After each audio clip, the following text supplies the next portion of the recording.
everyone, this is Kim C, and you're listening to the Year of Underrated Stephen King. This is a one-woman Stephen King book podcast where yours truly, a university fiction teacher, is making her way across all Stephen King titles, paying particular attention to those underrated works that need a lot more spotlight. Welcome, everyone, to our last investigation, our last novella inside 4 Past Midnight.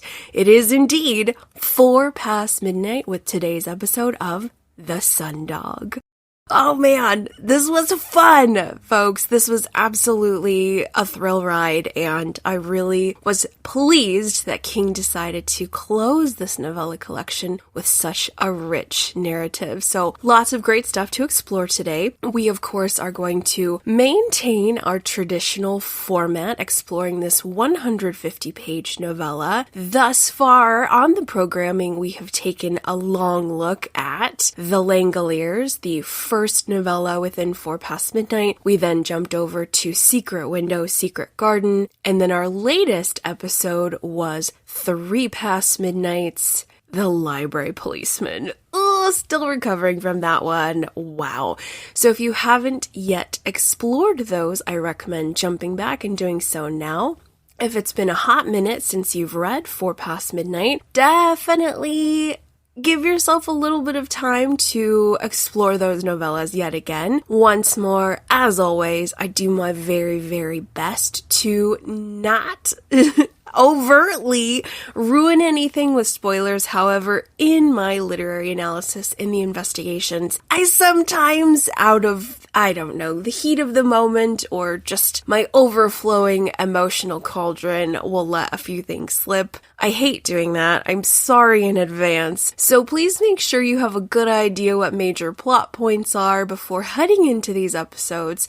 I do my best. Does my best always deliver? Negative. So we are going to first explore strengths within the Sundog, as well as head into our characters, transition into criticisms, and then lastly, we're going to talk about the entire novella collection as a whole. We're going to maybe have a little bit of a ranking if all goes well, but I do want to explore this particular novella collection and how it stacks next to such powerhouse hitters as Different Seasons, who we all love and adore. If we don't, please make sure you're reading it carefully, because there are some stellar diamonds in Different Seasons, as well as my personal favorite, Full Dark No Stars. If It Bleeds is also a strong contender, so we've got some wonderful, beautiful, rich, iconic Stephen King novella collections, which are comprised of 4 tales. And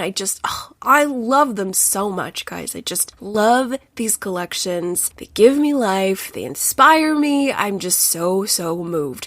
So we will see where 4 Past Midnight stacks against some of those other heavy hitters, some of those favorites, and take a look at the collection as a whole. So we definitely have a lot to cover, but before we head into the meat and potatoes of this episode, we gotta hear from King. We gotta take a look at a chunk of one of his really lovely forewords that he gives before each novella. I so enjoy hearing from King right before I read a tale. I know that it's good at the end of the tale as well, but there's something about preparing myself with a little bit of King wisdom before we head directly into the story. So this is a chunk of King's perspective and observations heading into the Sundog that I wanted to share with everybody.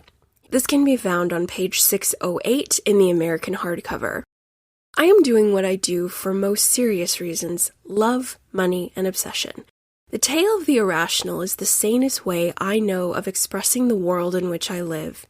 These tales have served me as instruments of both metaphor and morality. They continue to offer the best window I know on the question of how we perceive things and the corollary question of how we do or do not behave on the basis of our perceptions. I have explored these questions as well as I can within the limits of my talent and intelligence. I am no one's National Book Award or Pulitzer Prize winner, but I'm serious, all right. If you don't believe anything else, believe this. When I take you by your hand and begin to talk, my friend, I believe every word I say. A lot of the things I have to say, those really serious things, have to do with the small town world in which I was raised and where I still live. Stories and novels are scale models of what we laughingly call real life, and I believe that lives as they are lived in small towns are scale models of what we laughingly call society. The idea is certainly open to argument, and argument is perfectly fine. Without it, a lot of literature teachers and critics would be looking for work. I'm just saying that a writer needs some sort of launching pad, and aside from the firm belief that story may exist with honor for its own self, the idea of the small town as social and psychological microcosm is mine. I began experimenting with this sort of thing in Carrie and continued on a more ambitious level with Salem's Lot. I never really hit my stride, however, until The Dead Zone. So one thing that's absolutely delightful about The Sundog is that this is indeed a Castle Rock story. Apparently within King's catalog there are several novels and stories that take place in the town of Castle Rock. I have read a few, Salem's Lot being one of them, however, it doesn't really count. Jerusalem's Lot is the town right next to Castle Rock, as we all know, but I have read The Dead Zone. Lots of Castle Rock featuring prominently there. We've got Frank Dodd, this serial killer who echoes throughout that story, and I think Cujo, as well as a couple others. I hear The Dark Half is a heavy Castle Rock story, as well as Needful Things, which I really need to shake a leg and read, because I've heard that one is just rich and lovely, and a huge ensemble cast novel. So I'm a huge fan of Castle Rock, and love anytime we get that city explored and opened up before our eyes. Personally, I'm a huge fan of Harlow, Maine. I really think a lot more cool stuff goes down in Harlow. Just me, but Castle Rock's pretty rad. This is my very first time meeting the character of Pop Merrill. We're going to talk more about that in our character section, but I believe he has appeared in other stories as well as his nephew Ace Merrill, who was one of the bullies found within the body. So it was kind of nice to get some character echoes. That is always, always, always a delight. But this novella is definitely a bright little link in the Castle Rock conglomerate. So really looking forward to exploring that further with all of you. And without further ado, I think there's a young man with a broken Polaroid camera that might need our help. Why don't we go take a look and see what shakes loose? Let's start the show.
Hello, ladies and gentlemen. Do you know what we forgot in the intro? We completely forgot our summary. My goodness gracious. Let's have a quick summary about what Sundog is all about before we get into the strengths. Okay.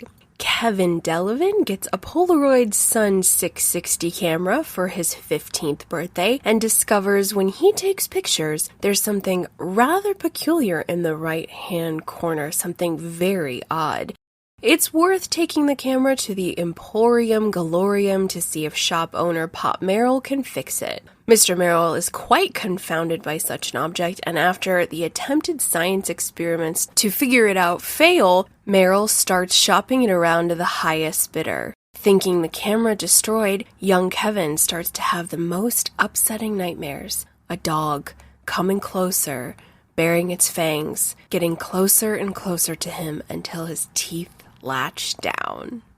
All right, everyone, this is the strength section. I have 2-ish categories for you, 2 and some change that I really want to expand upon in this area. And firstly, I want to touch on the topic that is King and specific pop culture. I absolutely love this, guys. So for those constant readers out there who have really made their way through King's works, a lot of this will hopefully ring true. And if you're a new King person, definitely keep your eyes out for it. King, as an American writer, has spoken about using commercial brand names in his works, which I kind of see the good and the bad too. On the one hand, King talks about being as specific as possible. He mentioned in an interview in regards to his writing style, you're not going to open the medicine cabinet and take an aspirin, just a generic thing. For him, in King's world, you're going to take a Tylenol or a Bayer, something specific. That's how he likes to operate. So I do see the bumpy side to this if you have international readers, and these are quintessentially American products such as Hamburger Helper in Lacey's story. Lacey's story definitely has one where our homegirl Lacey gets hungry one night and decides to make some Hamburger Helper. And if you are unaware what that is, that definitely takes you out of the moment a little bit. Here in the States, it's definitely something that we're familiar with because it's on grocery store shelves. But for global readers, I kind of shake my head at that. But we are going to talk about how King specifically highlights a certain American product, a certain device that is currently being utilized in his American life. And I actually think it's a huge strength in his work. For example, for those of you guys familiar with the absolutely stellar short story collection called The Bazaar of Bad Dreams, there's a novella within called or U-R, depending on which way you want to say it, potato, potato. But in King specifically highlights the Kindle. I think that there was maybe a little partnership with Amazon. As a matter of fact, I remember there was something very legitimate between the two where he was going to highlight Kindle, and it was going to be one of the first stories that new Kindle owners could read. It was a big thing. So King went all out for Kindle. If you jump back to my favorite novella collection ever, Full Dark No Stars, in Big Driver, King specifically highlights the Garmin or the GPS, the actual device before Google Maps and Apple Maps kind of got really savvy. This was post MapQuest where you were still printing directions out on paper, and then all of a sudden you have this little device that's guiding you exactly where to go. Absolutely revolutionary. Garmin was featured in Big Driver, and then most recently we have the first generation iPhone for Mr. Harrigan's phone. There are so many numerous examples throughout King's work. I haven't read Cell yet, but there you go. The mobile phone industry, King tackles that. But more iconically, let's talk specifically regarding one type of vehicle, the 1958 Plymouth Fury Christine. King decided not just to talk about any other car, but that specific car. He does this again with From a Buick 8. He picked a blue 1954 Roadmaster, Buick Roadmaster. And so I love this, guys, because he kind of forces the reader to attach themselves to this one object. And of course, The Monkey, the short story within Skeleton Crew, you have this little evil monkey guy slapping cymbals. King and haunted objects, it's tremendous. I kind of explore this in greater detail in my Christine episode. But he does such a great job of isolating one specific object and really allowing the reader to latch onto it. And this is a huge example about that. In this story, King chooses and pulls the Polaroid, specifically Polaroid, Sun 660. I used to love these cameras. I think my parents had them when I was younger. Huge camera family in my household, and they're delightful. Everything about it. Picture popping out. It's gray. You kind of wait for the image to form. It's magical. And even though my dad said it didn't take the best pictures, which it kind of didn't, still super fun, huge thing. And so in this story, I made sure I Googled it. I had the exact image in my mind. I knew exactly what King was talking about. And that's what made this story very strong for me. I could imagine young Kevin trying to work this camera when Pop Merrill gets his hands on it and tells Kevin to destroy it and it gets smashed. I knew exactly what to envision, and that was so strong. So I really love this specific example of King utilizing pop culture to highlight one specific tale that is full of spookiness. Really cool. And it's everywhere throughout King's work. So if that is something that you're interested in, sort of the cursed, haunted objects, oh my gosh, there's a boatload of them. And King does a wonderful job of making it the forefront of the story. He just does a wonderful job with that. And because we have such a robust catalog over 40 years, we're going to be sneaking up on 5 decades of his work, if you can believe it. It's really fantastic to realize that this camera was the hot item at the time. King's wife Tabitha, of course, was toying around with one, and it became a source of inspiration right in his household. So I love this, guys. It's kind of not only a connection to a fantastic tale, we are locked on to a very specific model, a very specific object, and simultaneously, it's pop culture, it's commercial, it's popcorn. He is tapping into his present day. And when you read it now, it's a beautiful time capsule. It really is. It's a fantastic time capsule. You can still buy one of these cameras to this day, even though the film is a little bit pricey, but it's extraordinary. It's something I really enjoy. So for this particular novella of the Sundog, King and the specific pop culture channeling that he does is really great. He leans in very strongly once more to the archetype of the haunted object, the cursed object, and it works. Not only is the camera definitely cursed, it also might be some sort of doorway, some sort of gateway. Oh my goodness, very cool. Really climactic ending, which leads me into my next category of strength, suspense, and mystery. One of the cool themes that we have throughout really all 4 novellas that I'm noticing is a great deal of mystery. Of course, with the Langoliers, we have no idea where the hell this plane has gone to, what is going on. But for me, the Langoliers definitely ramps it up on the science once they land at the main airport and they're trying to kind of decipher this world, this space that they're taking up. Really cool stuff.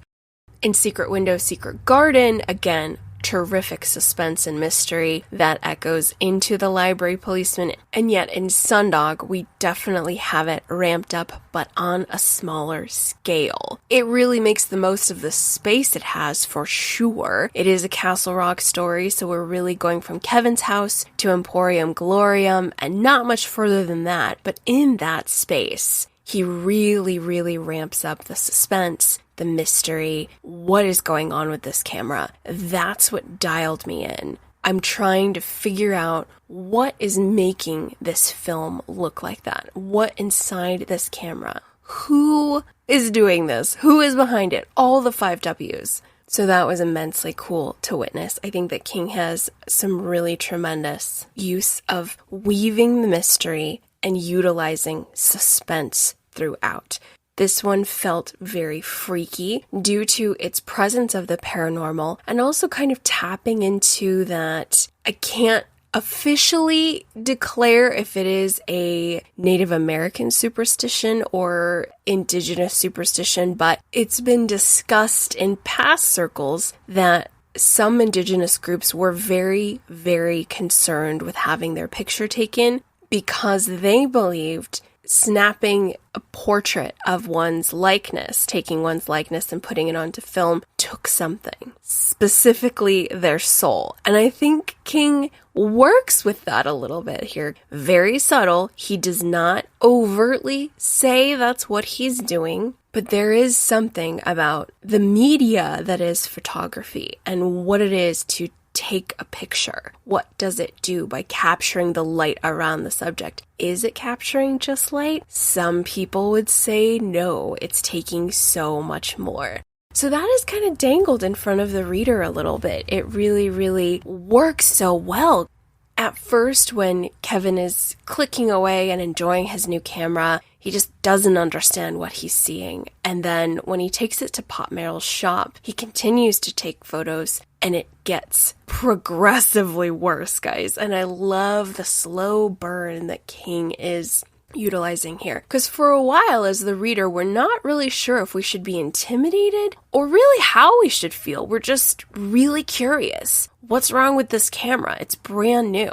Kevin seems like a normal guy. There's nothing wrong with him. Pop's your average Joe here, so nobody is of the occult. No sort of sinister dealings going on with these folk operating the camera, so it must be the camera itself. If it's brand new, that means nobody owned it previously, so now we've got a real humdinger on our laps, right?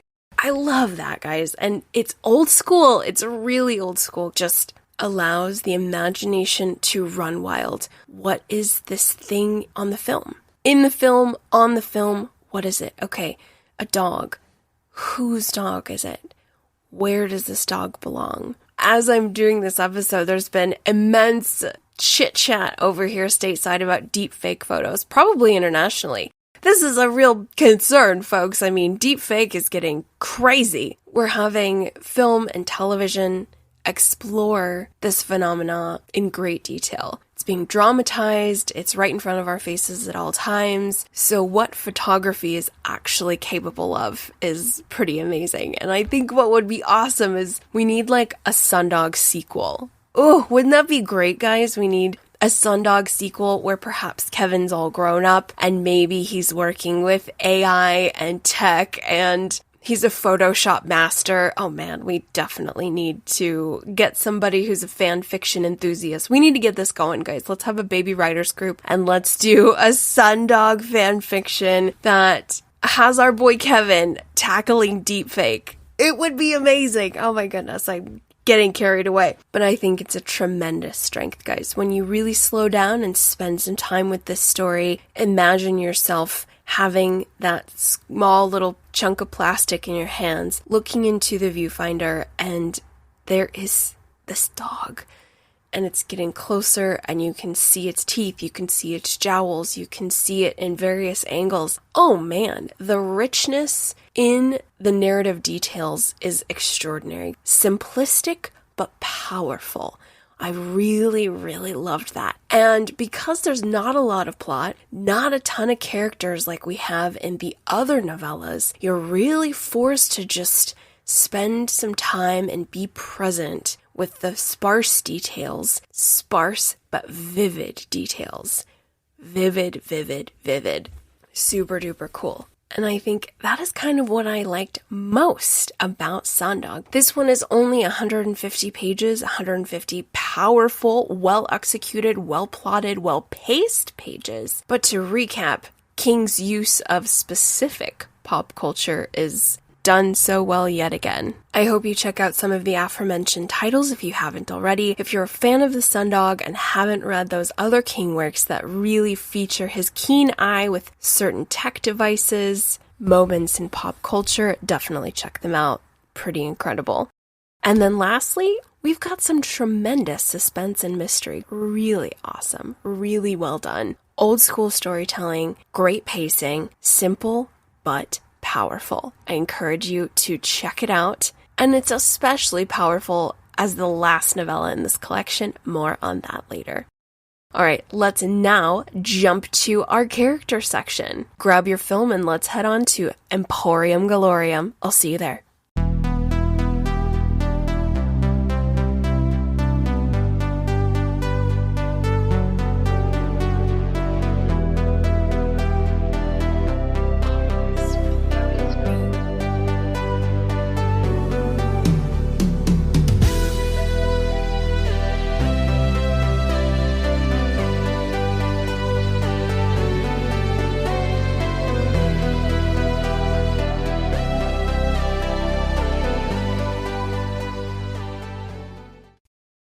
Ladies and gentlemen, this is the character section of the Sundog. We don't have a large cast in this one. It is a smaller novella, around 150 pages, as we previously discussed. But we do have a very rich, very dynamic player that I did want to expand upon a little bit, and that is Reginald Marion Merrill, aka Pop Merrill.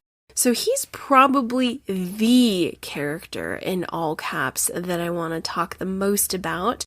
The other cast members we'll touch on a little bit is, of course, our shining teenager Kevin Delavan, newly 15, his younger sister Meg, who I believe was about 10 to 12. I don't know if I got a solid age on Meg. And then Mr. Delavan, I'm also missing a name for Dad, but Dad Delavan, we're also going to talk about those. Because like I mentioned, this one is a small story, a Castle Rock story, one family, and Pop Merrill.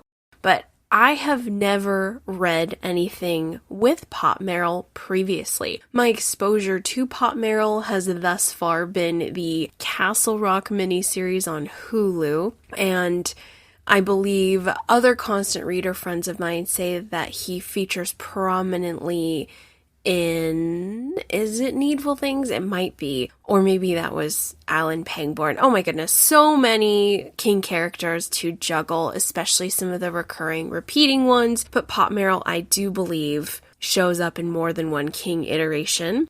I do know his nephew Ace Merrill. I do know that gentleman because he did pop up in The Body with our sweet cast of young men on their way to Harlow to see the dead body, I believe. I always forget if they were coming from Harlow or going to Harlow. Anyway, I do know Ace Merrill is a no-good little scoundrel, so I am familiar with Ace Merrill. I kind of wish we would have had some interaction between Pop and Ace in this story, but we do not.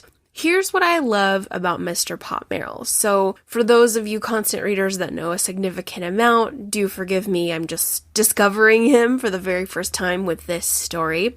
Pop is definitely in his late 60s, early 70s, and what I really love about this character is not only is he the owner of this very quirky shop, the Emporium Galorium, with just knickknacks, bric-a-brac, tchotchkes, all kinds of miscellaneous media all over the place, but, and this is what I absolutely love about this character, he's not really a great guy. This guy's a grifter. Capital G. This guy knows his way around money. He is one of those who is really focused on money, handling it well, and maybe making more of it on the side.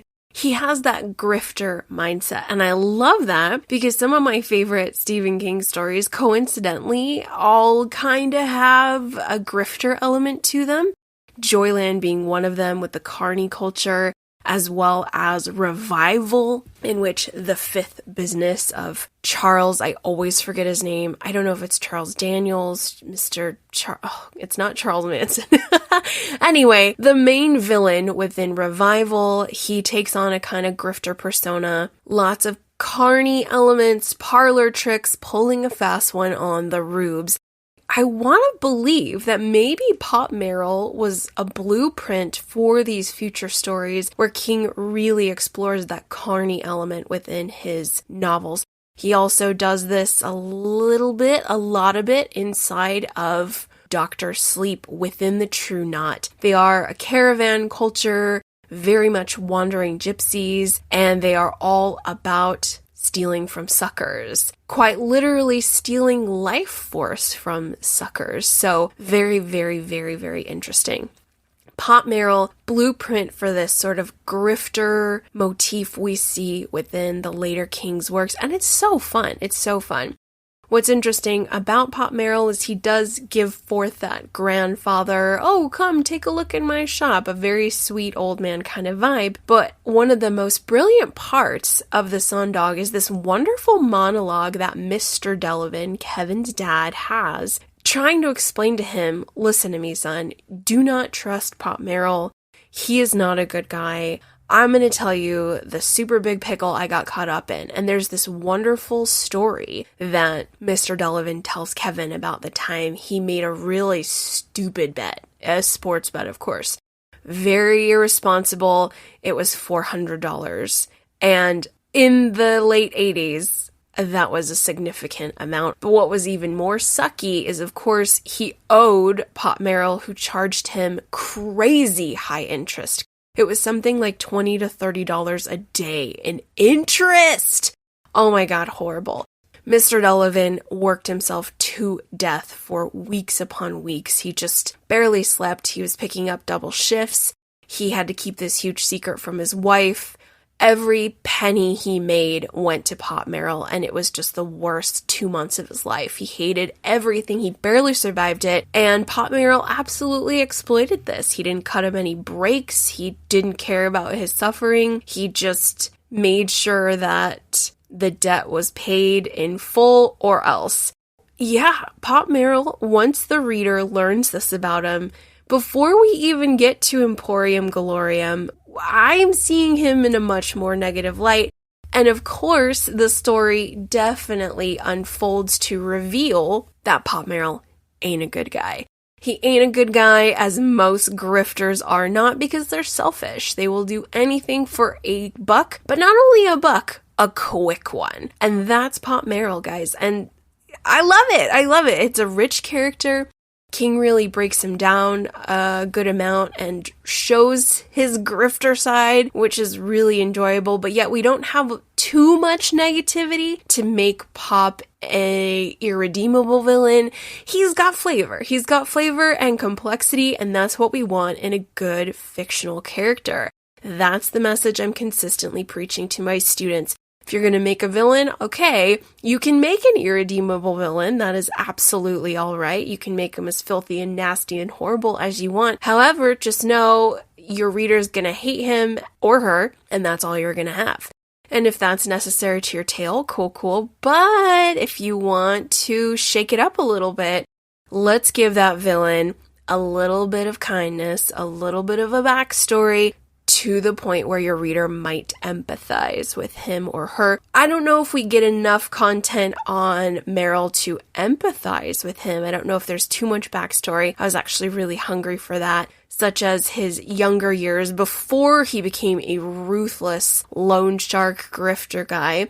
I would have loved to have seen him in his prime when Castle Rock was young and fresh and bright and shiny.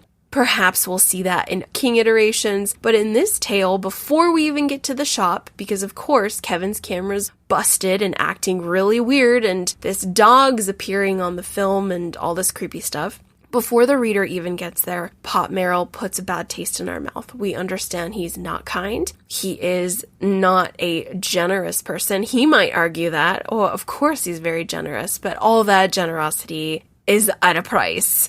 It is quid pro quo, always, with Mr. Merrill. So, interesting character, definitely steals the show as that grifter, kind grandpa in disguise, yet ruthless and cunning. And we see this when he pulls a fast one in the plot. Throughout the story, once Pop Merrill does his own scientific reasoning to rule out that the camera isn't just broken, but might be cursed, he visits 3 extra special money-wielding folks that would be interested in an item such as this.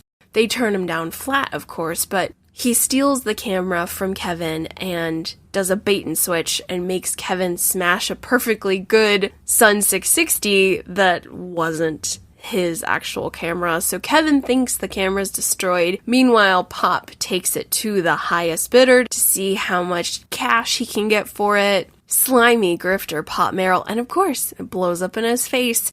He does get the ultimate comeuppance at the end. It was quite enjoyable. It might have been a little too harsh, perhaps. But Pop Merrill is someone I loved, guys. I enjoyed every second I had with him on the page. I wasn't sure how deep my dislike would go, but there were also elements of admiration as well as interest. I definitely wouldn't mind hanging around Emporium Galorium. I would never trust Pop Merrill. No. He's also King provides a scene that reveals his dirty old man nature. He's really pervy with the convenience store cashier. That was a scene I felt could have been chopped. More on that in our criticism section. But yeah, Pop Merrill, interesting guy. Don't trust him. Lots of good character content around Pop Merrill. So he is someone I'm actually looking forward to reading more about in the future King tales as I make my way there on my King journey. Next, we have Meg Delavan. Kevin, I feel, wasn't fleshed out as much as I would have liked. He's 15. He's really interested in photography. That's about it. This poor little lamb, we don't have a lot to work with. He's a decent big brother. I don't know about his school life, his friends, what he's into, what he wants to be when he grows up. I think King just really put all the focus on Pop Merrill and the actual spooky camera. I think that's where the majority of King's concentration was, because I just don't have a lot with Kevin. But I love what we get in the later half of the story when Kevin starts to have these incredibly frightening dreams in which a dog is after him. He is encountering various human characters in his dream who are advising him about this dog and what to watch out for. So these dreams are really becoming premonitions. He does not understand them. He is immensely uncomfortable. So I enjoy the perspective that we get from young Kevin. And this guy is just a sweet baby angel who got duped hardcore by Pop Merrill. He thought he destroyed the camera, smashed it to pieces. So he doesn't understand why he's having these dreams. And I think Kevin is one of those sweet people in horror films who are absolutely innocent of all the shenanigans, and they just happen to step into the sticky spot where there is some sort of demonic activity, some sort of possession, and he's just like an innocent guy. So very sad when one looks at it from that lens, but I am a little nervous for Kevin, especially when we get to the end of the novella. But I love that it is from a young person's perspective, and 15 seems much younger in the late 80s than it does now. I think with social media, 15 is a lot older. Seemingly, at least on camera or IRL, as the kids say, than it was back then. We don't hear about him getting excited to drive or playing sports. There's just not a lot to Kevin. I wish we would have had a little bit more there. But one sibling that does give some comedic scene stealer moments is Meg Delavan. She is too funny, too cute. Oh my goodness. So pretty much every time Meg's on the page, she's a little cutie who's making me laugh. She, in the first scenes, is watching Chucky, and there's a lot of humorous back and forth on this little red devil doll. Meg is cute, really nice one-liners. She's a gem. So I would have liked more of Meg inside this story. I wish some of her comedy could have been extended just a little bit more. But like I mentioned, we got a small cast, guys. So with that small cast, I was hoping King would have provided just a bit more details, but I'm okay with it. I'm okay that this story was mostly about the mysterious film inside the camera, the mysterious camera in general. Like, something is very, very, very wrong with this camera, and who owned it previously? What is this dog? So that's where the reader's mind is. So it's okay that these characters are a little bit flat and underdeveloped because we are focused on this gothic mystery as well as the crafty, slithery shenanigans of Pop Merrill, and ultimately how the two crash into each other. So really, really cool. But I did enjoy the characters that we were provided. Pop Merrill's a gem, even though he's a little slithery, a little slimy. I really, really enjoyed reading about him. I'm excited for more. Let's head into our final section where we're going to talk about some criticisms, some questions, as well as my final thoughts on 4 Past Midnight. I'll see you there.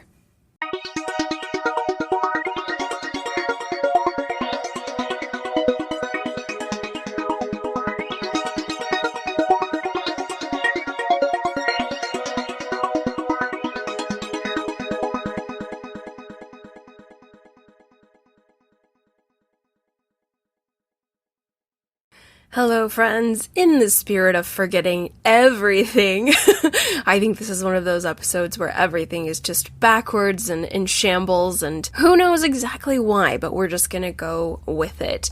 Usually in the character section, I always read an excerpt of text. Of course, that was missed, so let's start on the little excerpt that I wanted to read to you guys that kind of highlights the coolness of Pop Merrill. This is found on page 672 in the American hardcover. Going down the stairs, Pop Merrill was as happy as a clam at high tide. He had been prepared to make the switch right in front of them if he had to. Might have been a problem if it had been just the boy, who was still a year or so away from thinking he knew everything, but the boy's dad.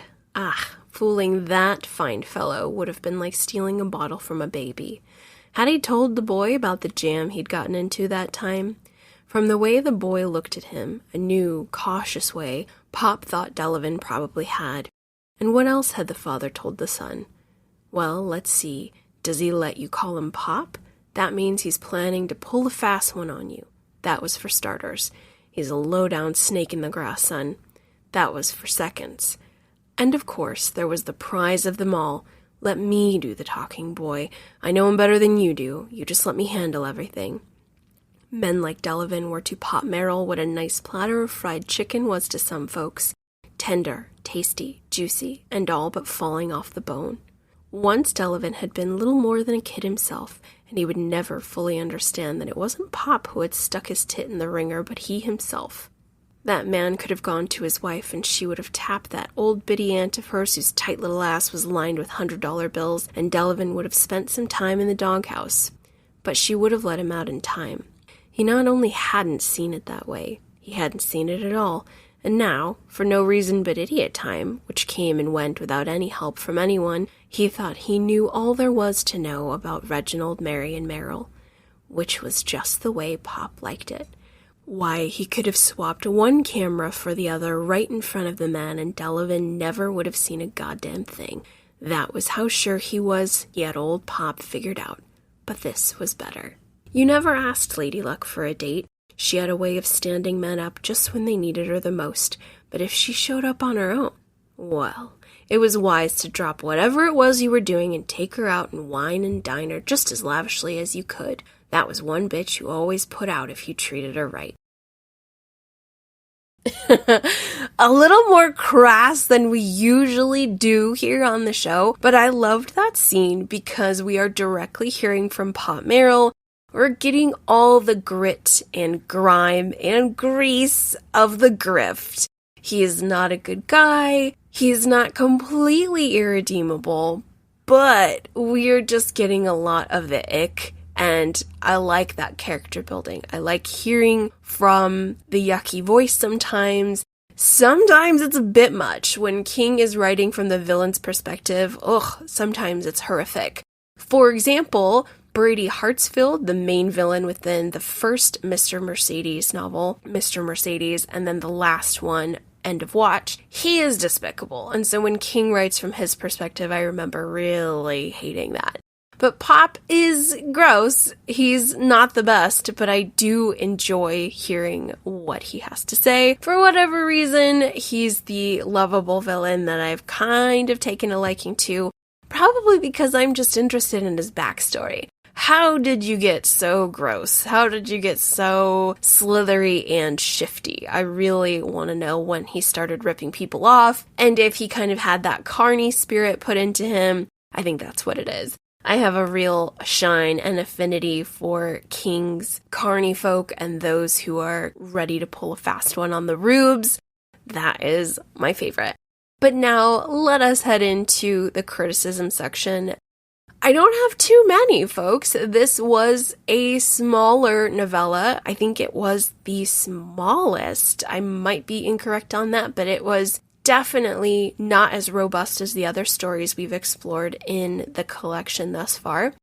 The only one I will mention, of course, is the extended scene from the perspective of the cashier girl. I know I've mentioned in other episodes, I'm not a huge fan I know I talked about this extensively in the second Dark Tower installment, which was Drawing of the Three. What I didn't like about that novel, and what King kind of does within this story that reminded me of it, is he'll jump to a completely random person and give them the POV. Suddenly, the cashier girl is narrating about Pop Merrill, and she's talking about how inappropriate he looks at her, but she hasn't really seen him in a couple days. So we're hearing the story from a completely random individual. She has zero connection to Kevin Delavan or the Delavan family. She's just this random person.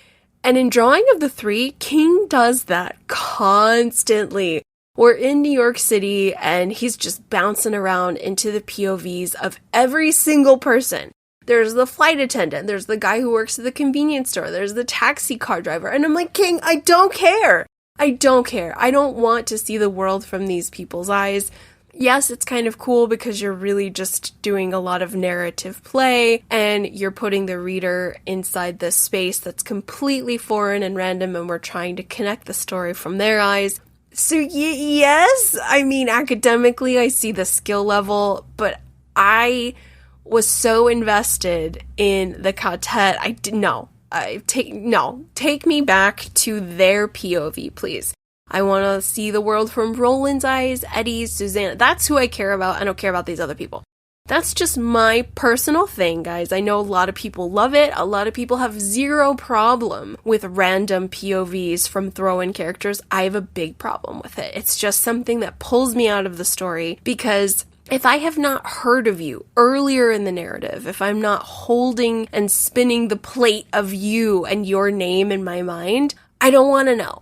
I'm doing work when I'm reading a story, right, guys? Like, we are consistently working at it. We are memorizing, holding on to the plot, keeping things in our mind's eye, thinking about what could possibly happen. It's a very active cerebral practice. And so all of a sudden I get the POV from this random character I've never heard of before. Did I hear about her previously? Was she mentioned? How is she connected? Nope, it's just a rando. I get upset by that. That's just me. I understand if you like it. Great. More power to you. You can like it all you like. I am a little bit of a brat with it, just because that's me.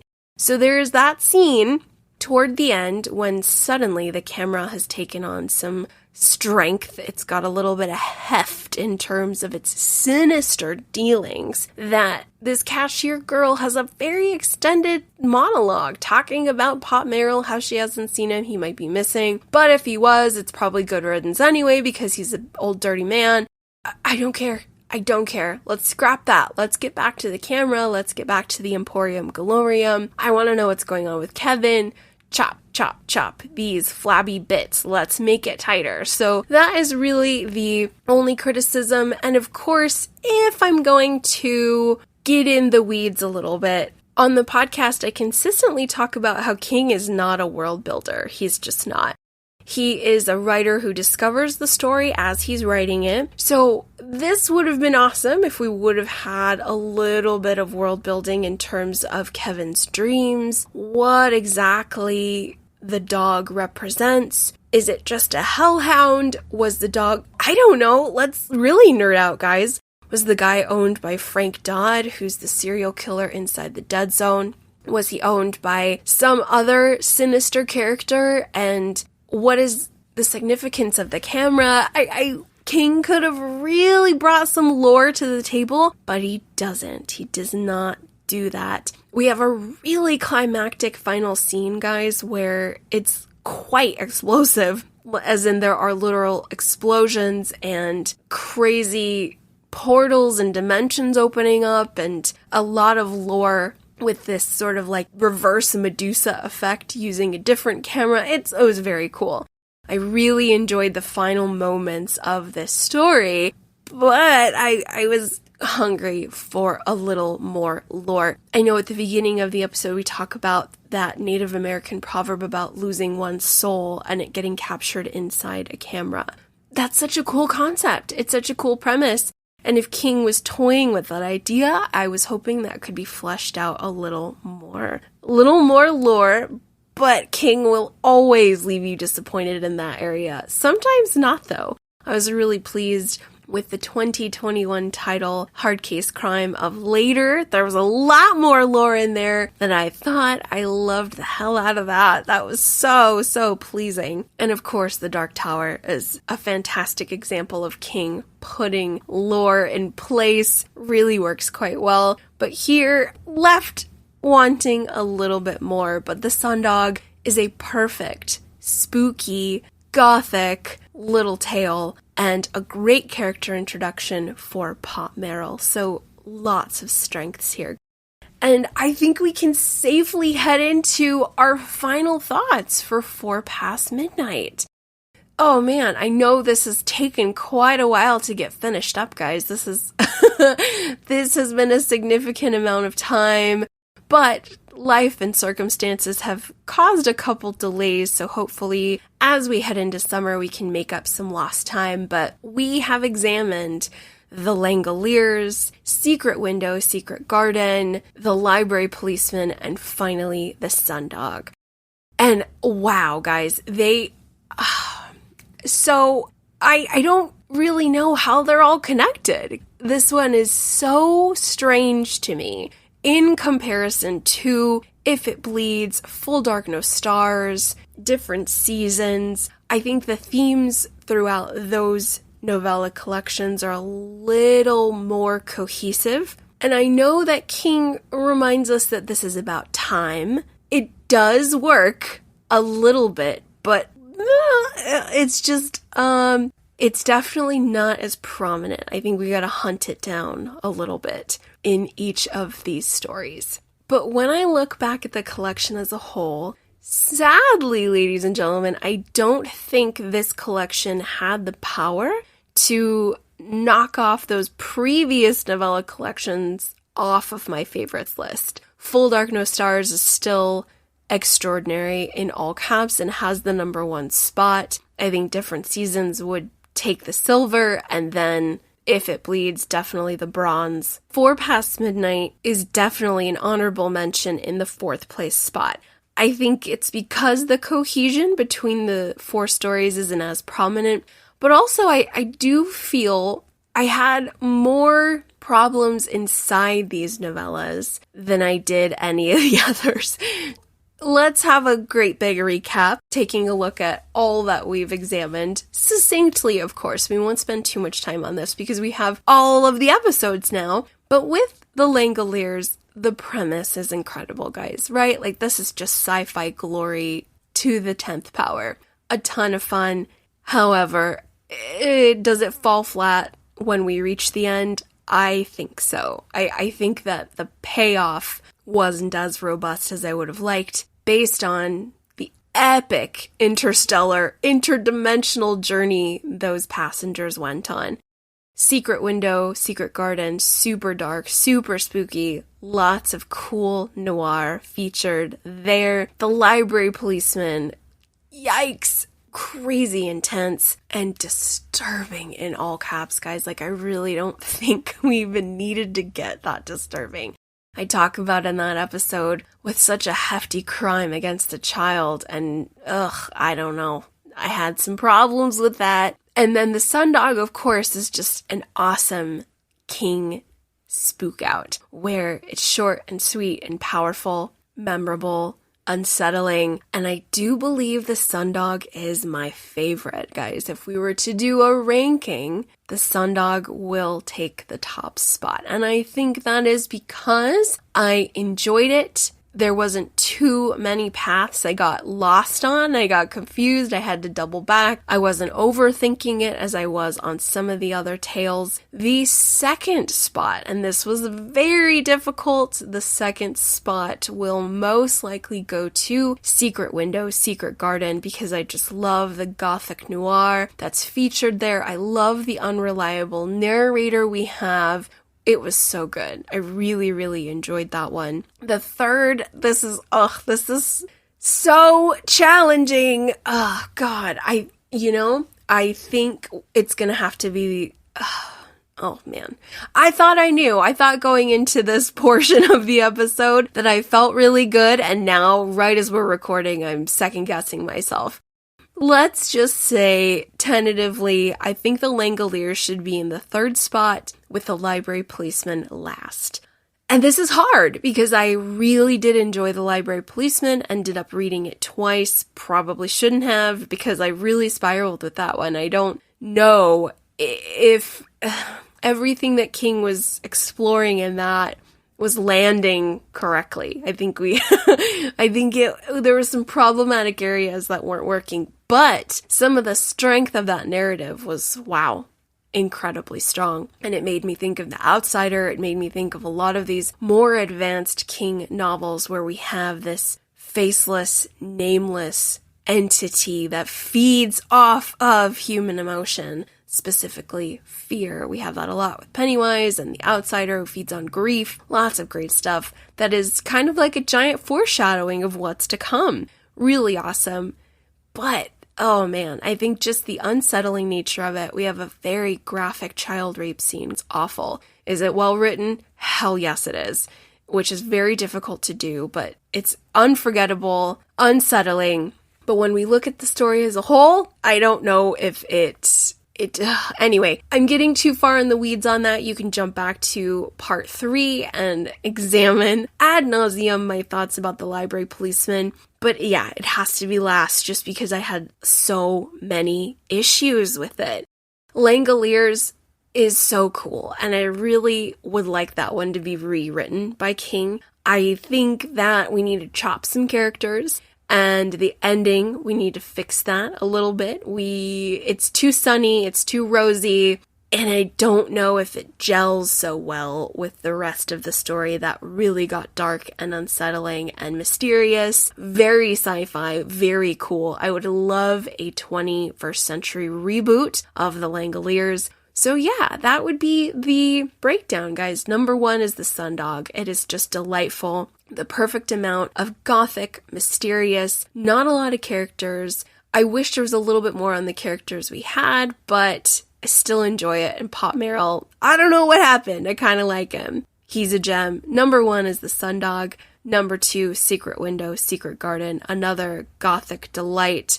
Great unreliable narrator. Fantastic. Number 3, the Langoliers. And number 4, the library policeman.